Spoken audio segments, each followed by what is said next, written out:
Morning students, last time हमने topic किया था, हमारा फर्स्ट टॉपिक था इलास्टिसिटी का, law of transformation for two dimensional coordinate system. ठीक है, नेक्स्ट टॉपिक सेकंड टॉपिक आपका क्या है, law of transformation for three dimensional coordinate frame.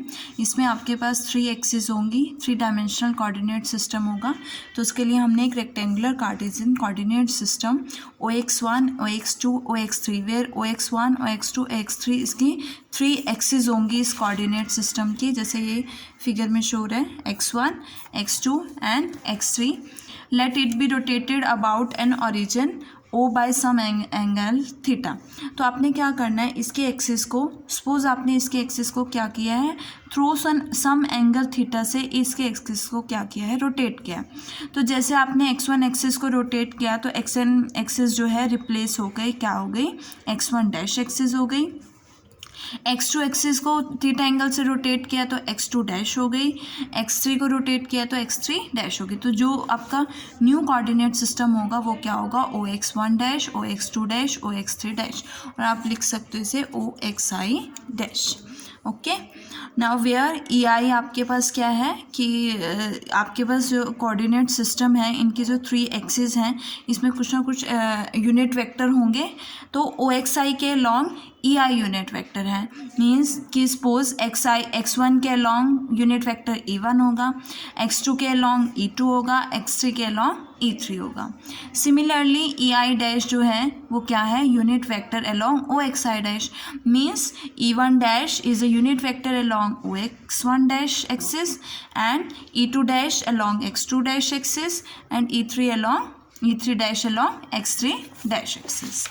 Okay, now जैसे आपके पास वेक्टर, अगर आप कंपोनेंट फॉर्म में फाइंड आउट करते हो वेक्टर, तो किस तरह से लिखते हो कि if A is a vector then component of A1 along X axis, means first axis के अलोंग आपका उसका कंपोनेंट क्या होगा, इनटू आई कैप, ये आपका यूनिट वेक्टर होता है। ठीक है, along that axis plus A2 J cap, ये यूनिट वेक्टर होता है along second X2 axis, Y axis that is, और A3 into K cap that is unit vector along Z axis. तो सिमिलरली इन दिस केस आपके पास X vector को आप क्या लिख सकते हो, X1 फर्स्ट कंपोनेंट क्या है, X1 है, और X1 एक्सिस के अलॉन्ग यूनिट वेक्टर क्या है, E1 cap. Similarly plus X2 into X2 के अलॉन्ग क्या है, unit vector E2 cap, X3 के अलॉन्ग क्या है, E3 कैप। वेयर यहाँ पे एक्साइज क्या है, components along cartesian coordinate system OXI के अलॉन्ग जो कंपोनेंट्स हैं। Okay, these are axes. Next similarly same X vector को आप क्या लिख सकते हो, अलॉन्ग OXI डैश भी तो फाइंड आउट कर सकते हो ना।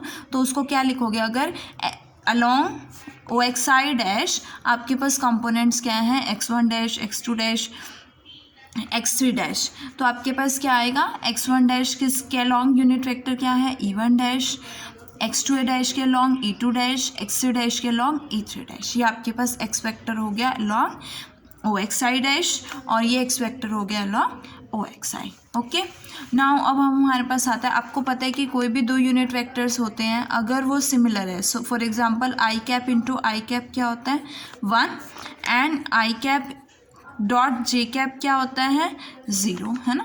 अगर डिफरेंट सेम होते हैं तो 1 आता है आपके पास, डिफरेंट होते हैं तो 0 आता है। इसीलिए ये भी जो है आपके पास यूनिट वेक्टर्स हैं। तो EI cap dot EI J cap में अगर I J के इक्वल है, मीन्स E1 डॉट E1 है तो 1 आंसर आएगा, E2 डॉट E2 है तब भी 1 आएगा, E3 डॉट E3 है तब भी 1 आएगा।